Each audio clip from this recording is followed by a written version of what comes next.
What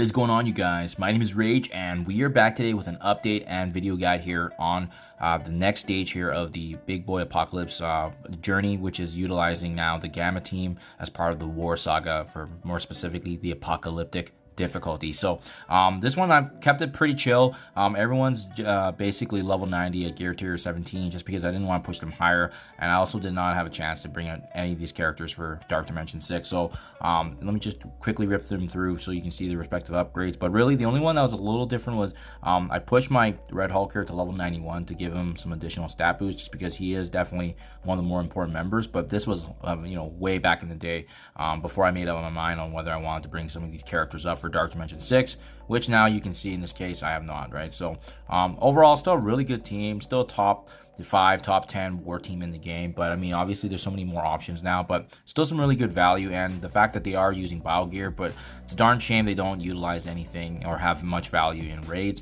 which is a very prominent game mode. But having said that, guys, now this is my full team. Let's get right into the gameplay for the Apocalyptic difficulty. Now, placement wise, guys, I personally recommend having characters that taunt, so that way Red Hulk is gaining more attack. So I feel like putting him in between She-Hulk and Hulk is a really good combination in terms of just getting the setup there.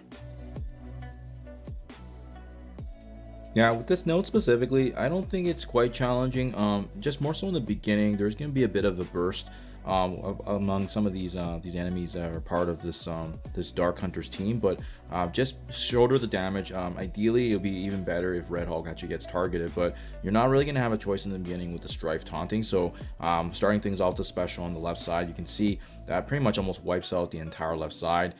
Thankfully, we also have She-Hulk being able to reflect a lot of these debuffs because of her getting the charges. So you'll find that you don't typically need a cleanser on the team, but we do have Brawn for that. But then you can see following that up with Abomination.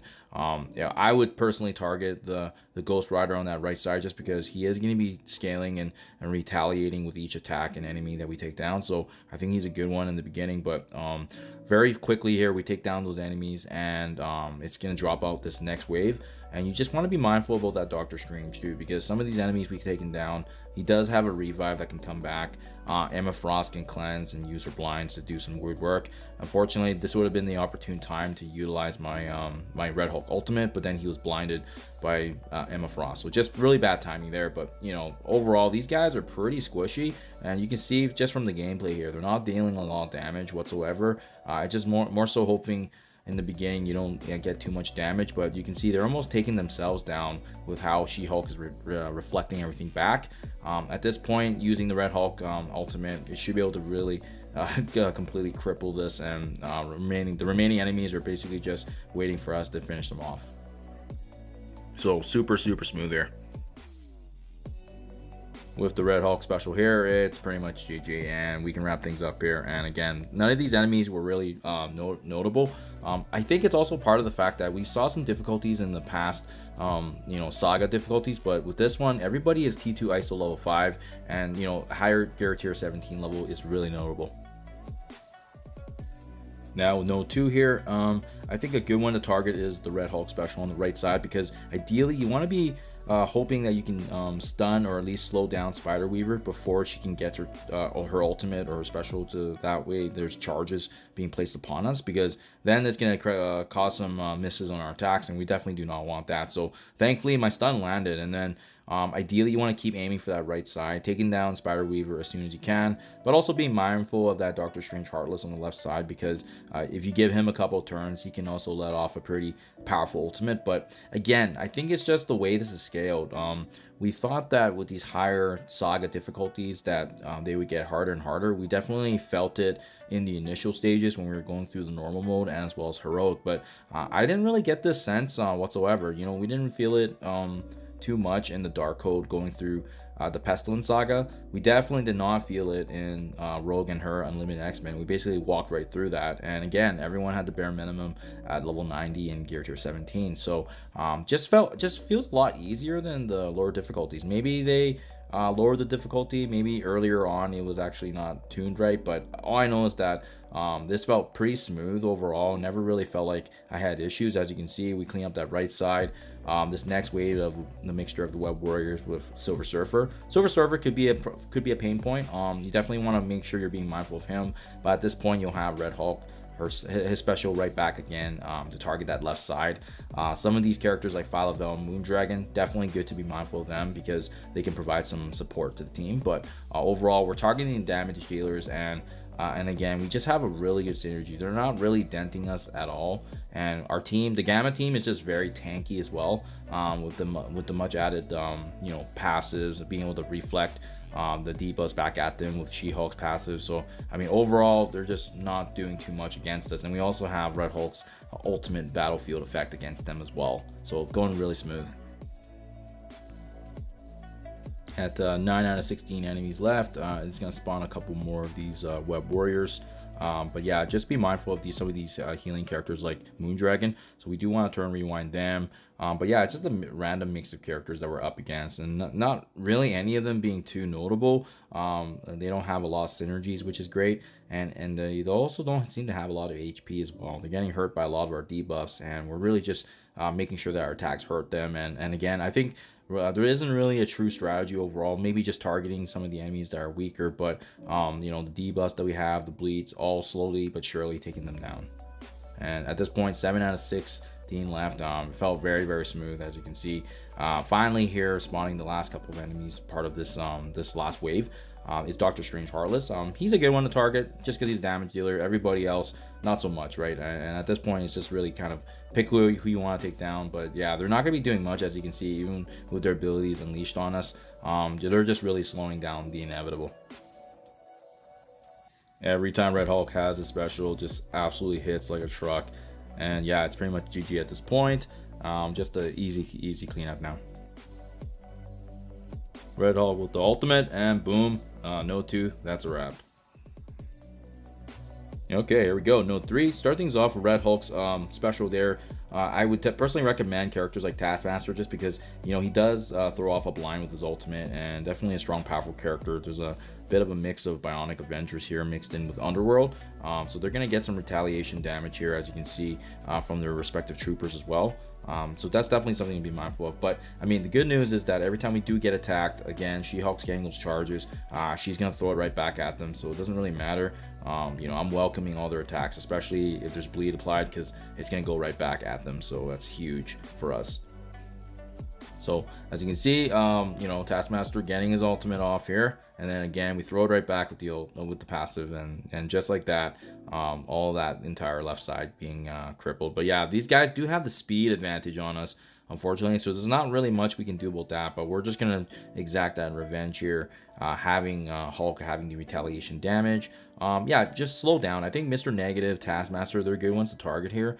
Yeah, there's not much we can do about the troopers. They're kind of just pesky, and need to target them when you can, while slowly but surely taking down the main cluster.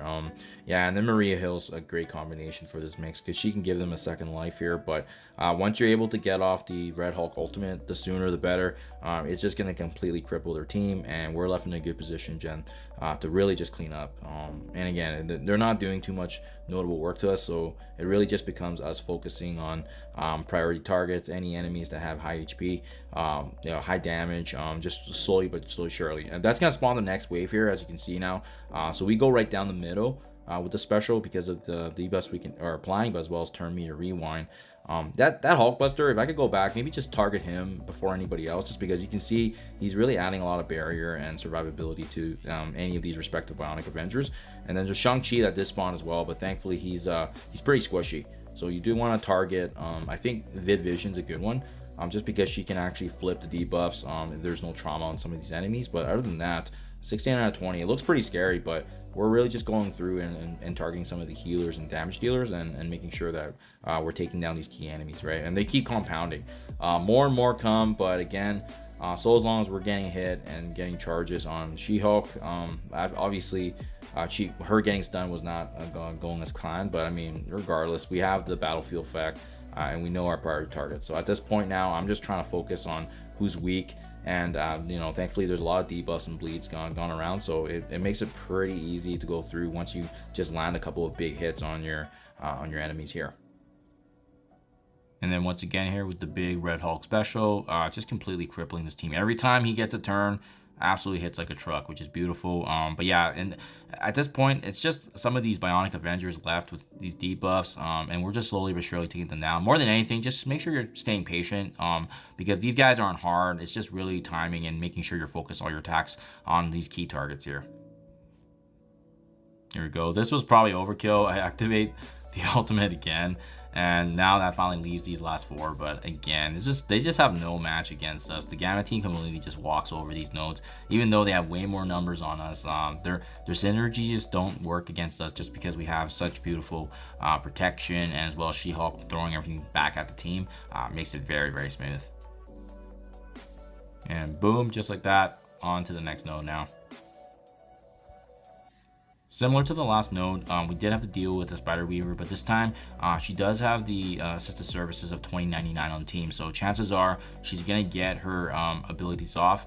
All you can really do is try to, you know, utilize some of those basic attacks in the beginning, because we have to get rid of her charges, and then we can finally start our work, right? But thankfully, because they were able to get so many attacks off of She-Hulk and the respective Gamma team, we reflected it back, so we're actually in a pretty decent position, even despite Hulk having a lot of debuffs against him. We activated special. He quickly, you know, heals himself back up. So that's why I really do like him as the isolate healer, just because he can really build up all his HP in short work. So finally we get our turn here, and all the chargers are down, so we do want to focus on Gambit. He's definitely one of the main key ones, and being able to get that chance here.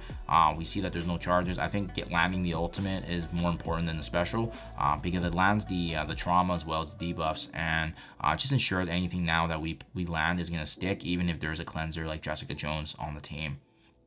So looking pretty good here. And then again, obviously these characters not being too strong for our team, we're able to quickly make short work of them and just targeting that middle section there.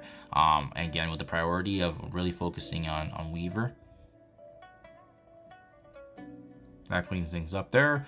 And then finally taking down the rest of the Tangle Web. You can see here then that actually does spawn some more members of this Unlimited X-Men team. So obviously Rogue is a good focus, but that's also why we focused on Gambit in the beginning there, just because they're going to have some synergies later on. So if you don't take care of Gambit, it can be very, very dangerous with some of these Unlimited X-Men team characters that come about. There we go. And again, every time Red Hulk hits like an absolute truck. We're finally in this last wave here and just cleaning up really. And thankfully, nobody's too problematic here. We've taken down everybody that's been notable and important, and really just cleaning up now. I think 2099 is a good one. He's squishy. The Beast and Jubilee could be a problem, but just together against the full Gamma team, it's just too much to face, right? So we're just cleaning up now. Here we go, boom and boom. We are good to go here. Now on to the last and final node here to wrap things up for the War Saga. I think Cloak is the best one to target in the beginning here, just because it takes away his revive, but as well prevents him from getting a turn, especially when in turn 1 he can use his debuff ultimate against our team, which could be very, very dangerous. So we're just trying to focus on that left side there, and as well Dormammu having his stun and his ultimate back to back. It's just something we need to be mindful of when we're going up against these characters. But yeah, we can definitely try to stun him. He has high resistance though, so chances are he'll resist it. But you can try to utilize and attack him just to reduce his HP. And at this point, should be able to at least focus and finish off Cloak at a very good point now, which puts us in a good position because we were able to dodge that bullet there for the debuffs to land. And when left with Deathpool and Elsa here, it's actually not too bad. But obviously the big one being Dormammu, just because he has that natural shrouding. So we gotta wait for him to come back out. He does unfortunately land the ultimate and gives his team a full heal. But you know, not the worst here, just because we were able to at least clean up and take care of that Cloak. And now just something to be mindful of, right? I think Icarus is definitely a pain point that we need to focus. Is ideally taking him down before he can land his ultimate, as that can be very, very dangerous for our team. So at this point, it should be a very opportune time. Red Hulk should get ideally his charges, should be able to land the ultimate, and by having those debuffs and the trauma, it's in a really good position for us to just compact that work on them. And you can see even Icarus getting a second life, he couldn't do much because there was an ability block with trauma, which prevented him from getting the full heal, which was definitely not what I was planning for, but it worked out really, really well by random chance. So definitely something you want to aim for. Red Hulk getting the special back now. Aim for that right side just to clean up. But yeah, that trauma hurts so much that we're now just targeting some of these damage dealers. And the reason we're focusing on Dagger is because we know she has her ultimate in 2 turns. So targeting her, at least we can prevent some damage. Next up, Doctor Strange Heartless, but there is you know, this mixture here of Wong, and if he can get his ultimate off to taunt, you know, that's why we're targeting Strange Heartless. That way, ideally, even if he triggers his taunt, at least we'll take down some of these damage dealers and we don't have to worry about them. But not you know, to be mindful of though as well, we got very lucky. She-Hulk was able to reflect that right back anyway, so worked out really, really well for us. And thankfully, you know, Wong doesn't actually have to safeguard for his taunt, so that means it's a great time to actually be able to strip that away, even if he doesn't have his safeguard, which is huge for us. So that worked out well just because he doesn't have the Darkhold members with him. And yeah, good position to be in. 5 out of 12 enemies left. Dormammu isn't exactly a character I wanted to keep alive for this long, but thankfully, you know, it worked out in the sense that, you know, he wasn't really too much of an impact. His shroud really did protect him, but it is what it is. If you leave him at the very end here, that's okay. As you can see, we were able to manage everything else. But yeah, definitely someone that ideally should aim for at the beginning. We tried, but when he's got stealth and there's other enemies going around, like, there's not much we can do about it. But it still worked out, you know, still cleaned up, pretty smooth. And again, this Gamma team really got the job done at the minimum level, which is exactly what we wanted to see. But yeah, another Apocalyptic Saga cleaned up here, guys. So as you can see, super excited. We got to wrap things up here with the Death Seed, and then on to Big Apocalypse himself. So thank you for following on, guys. Do appreciate you guys, and I'll keep you guys updated. Thank you as always, and catch you guys in the next one.